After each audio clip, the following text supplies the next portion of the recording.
hard to capture. Extravagant, resurrect the track and it's militant. And I react like a convict and start killing. It's manifesting. The gods work like appliances, dealing in my psyche. Yo, what's going on, everybody? It's your boy Naruto Explained here, bringing you guys another discussion for Boruto Naruto Next Generations, the manga. And for anime only fans, this is the time of the month where a lot of the content on the channel is going to be spoiler heavy. However, what I am going to attempt to do is do more discussions that are not going to be focused on the Boruto manga, that are going to be safe for you guys to actually enjoy while we actually start talking about the manga in question. So with all that being said, though, if you're still here, I'm going to go ahead and assume that you guys are okay with me talking about spoilers and that you've already read the Boruto manga. So I wanted to have a conversation with you guys about Isshiki and why, for as crazy as powerful as we've seen Isshiki in the Boruto manga, this dude has still not used 100% of his power yet. Even while he's fighting Naruto, even while Naruto is just putting the work on this dude and is draining away his life force, Isshiki still has another level of power that this guy can tap into. And I really think it's important that we have this conversation simply for the fact that I think a lot of people understand Naruto and Sasuke are incredibly powerful, and yet at the same time, because of how powerful they are, it's kind of insane to even think that there's somebody that can even rival them in power, let alone somebody who is strong enough that he's absolutely dog walking them whenever they're getting into a battle. And the fact that not once, not twice, but 3 times through each of the battles that have occurred, Naruto and Sasuke have been outclassed, and it's taken Naruto tapping into a insane level of power that is costing Naruto his life, for Naruto to even having a shot, not even a confirmed shot, but a shot to actually bring down Isshiki. And when you start bringing up the fact that Isshiki potentially has more power inside of him, I think that once you start talking about that, it actually makes the character a lot scarier than a lot of people are giving him credit for. This is somebody who, for as powerful as Kaguya was, even Kaguya refused to go up against this guy head up. Kaguya had to catch Isshiki off guard. That was the only way she was able to leave him halfway dead. Everything based on what we have, it was not a man-to-man fight. That was something that happened when his guard was let down. It was directly stated. And that kind of brings us to Isshiki's true power. So I'm going to go ahead and explain it to you guys in 3 different ways. And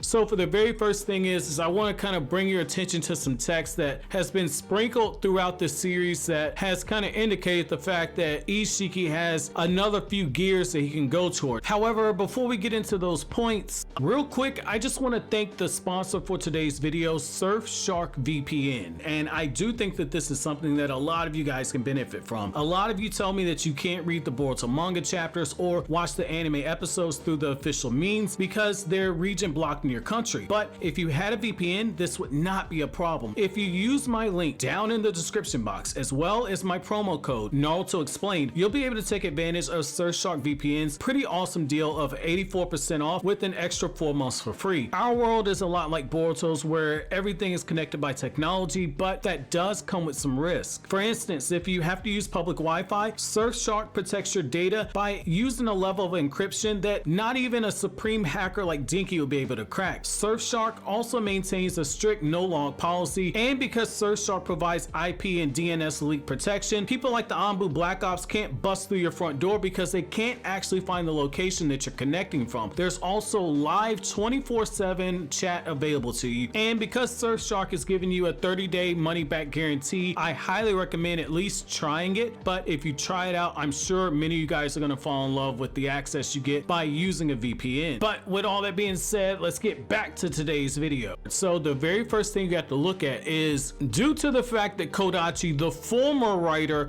of the Boruto franchise, tends to do a bunch of info dumps, especially in the last couple 12 manga volumes, the guy just dumps all this lore all in your face right then and there, and you kind of have to kind of shift through it. I think a lot of us would agree that for the last few volumes, one of the high points was all the lore and information that we were getting. Well, one of the things that we were finding out is the fact that when it comes to the character of Isshiki Otsutsuki, number one, he says in regards to Jigen's body, when Isshiki was using it, he says, well, when you and Naruto fought against Jigen, Isshiki was not able to bring out his full power, and we saw what happened right then and there. The moment that Isshiki began to exert more of his power through Jigen's body, the body itself began to break down. Well, in the manga chapters, later on, one of the things that you get is that Amato directly says it wouldn't be able to bear his chakra if Isshiki were forced to reincarnate inside of Jigen's body. It'd probably die within a few days. Thus, Isshiki decided to pass on being reborn through Jigen. And then he goes on further to say, we cannot, under any circumstances, allow Isshiki to be reborn inside of Kawaki's body.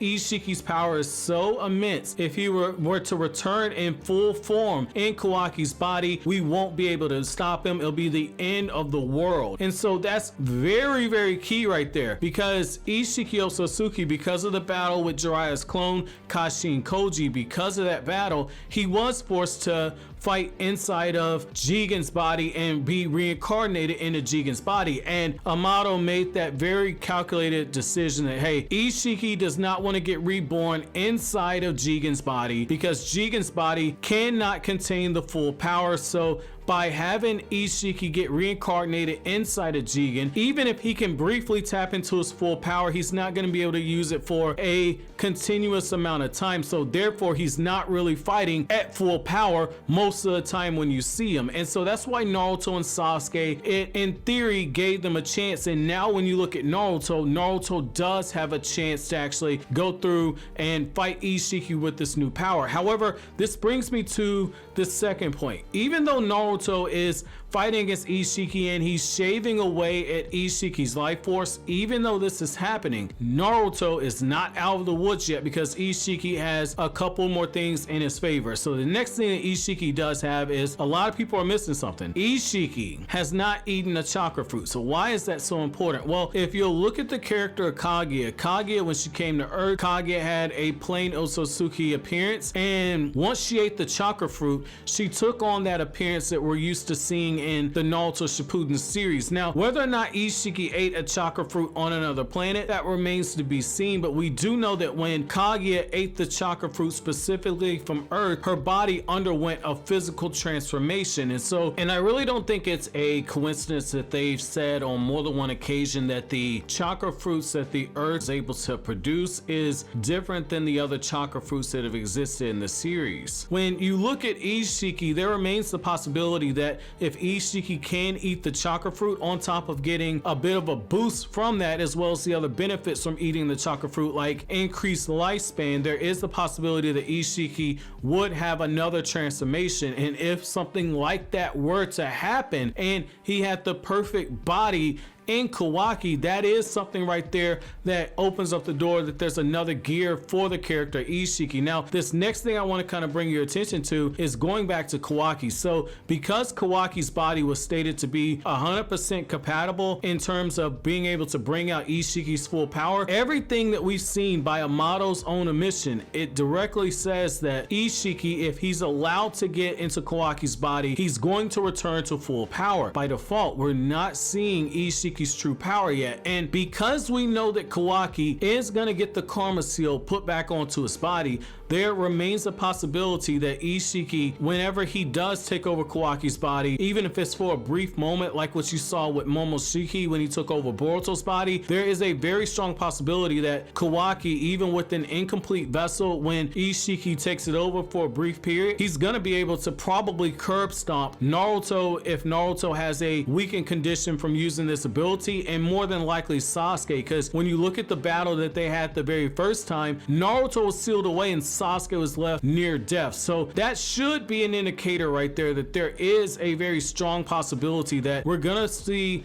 a different level, a different gear when it comes to the character Isshiki Otsutsuki. And I think narratively that makes a lot of sense right there, because you have the new generation, in particular Boruto with this karma ability, Sarada with potentially a new type of Sharingan, and then you have Mitsuki with the Sage mode. These are characters that are going to be moving further and further and pushing themselves. You have the scientific ninja weapon tech that could be potentially used in all this, Amato science and intel and data, and we have a surefire way to do real damage against the Otsutsuki clan via what we know that Amato said about using natural resources like natural fire and what Kawaki was saying. So this opens up the door for, as these characters get more powerful, that you have the villain turn around and get another apex of power, similar to what you saw with Madara Uchiha. Just when it felt like Naruto and Sasuke were closing the door, Madara stepped into a new level of power. I think that this could be something that you see here. I really feel like this could be it. In the same way that Kage showed up and Kage was more powerful, I think that they're going down a similar route to where whenever Isshiki does get taken down, it's going to be something via a sealing jutsu. Nobody's going to be able to outright get more powerful than them, but by constantly moving the bar like this continuously raises the stakes. However, I want to know from you guys, do you guys agree with me that Isshiki is not at his full power based off of what Amato said a few chapters ago? Let me know down in the comment section below, but as always, guys, if you like anything I had to say, don't forget to comment, rate, subscribe, and share. Thank you so much for watching on to the end. Have an awesome day, guys.